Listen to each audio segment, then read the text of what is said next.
si me permites, antes de pasar al otro tema que traemos en agenda, querido Sósimo, no exageramos cuando ponemos sobre la mesa el desarrollo cuidando el medio ambiente, un desarrollo que proteja a estas comunidades. Que no se nos olvide que la empresa de Germán Larrea contaminó todo un río, el río Sonora, precisamente por descuidos o por un actuar sin poner precisamente nuestros recursos, nuestro medio ambiente en el centro y nuestras comunidades. Todavía no hay certeza, tengo entendido, que aquello haya quedado del todo limpio después de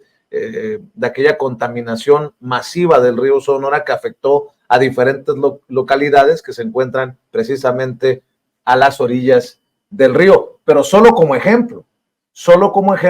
de cómo estas mineras muchas veces pues les vale un cacahuate esa gente que es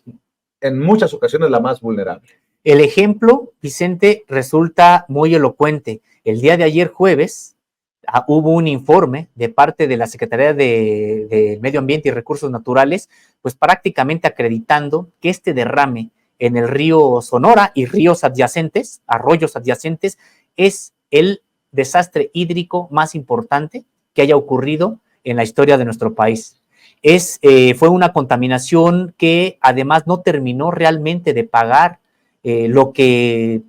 significa el propio Germán Larrea, este grupo minero, México, y que en efecto, porque ellos pues van por sus propios intereses, por eso necesitamos que haya una racionalización en la manera en que se extraiga el litio para beneficio de las comunidades, para beneficio del país en su conjunto, y que no volvamos a ser objeto de saqueo, como fue durante todo este tiempo con estas mineras que, como bien comentas, Vicente, pues se necesita grandes cantidades de agua. Imaginemos en una situación con regiones con estrés hídrico tan importante que además tengamos que privilegiar, en tal caso por intereses privados, el uso de agua para este extractivismo. A mí me duele porque sé de lo que hablo, es que lo digo, Sósimo. Esto que estás mencionando es podría ser lo más doloroso. Y yo sé que el presidente tiene esa intención firme de no dar paso atrás, de no dar marcha atrás y que el litio se mantenga para todos los mexicanos. Pero el caso, por ejemplo, del río Sonora,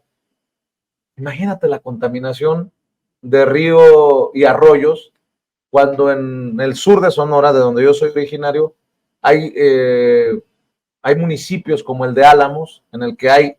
agua un día sí y un día no. Hay racionalización del agua potable cuando tienes a una empresa que con todo el descuido y desparpajo te contamina por su irresponsabilidad todo un río. Pero bueno, ahí que quede. Mi querido Sósimo,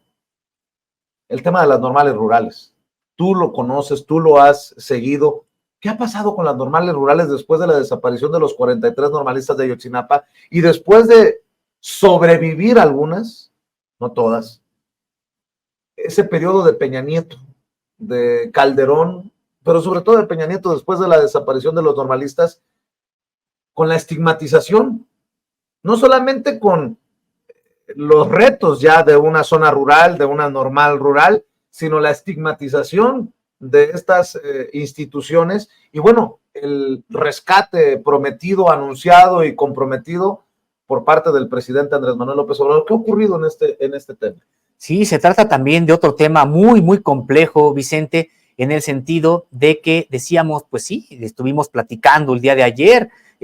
todo esto que ha ocurrido en torno a la desaparición de los 43, la indignación que nos produce, la demanda de que se avancen las investigaciones, y en medio de todo esto, pues recordar también que estos muchachos que desaparecieron, que fueron víctimas de este crimen de Estado,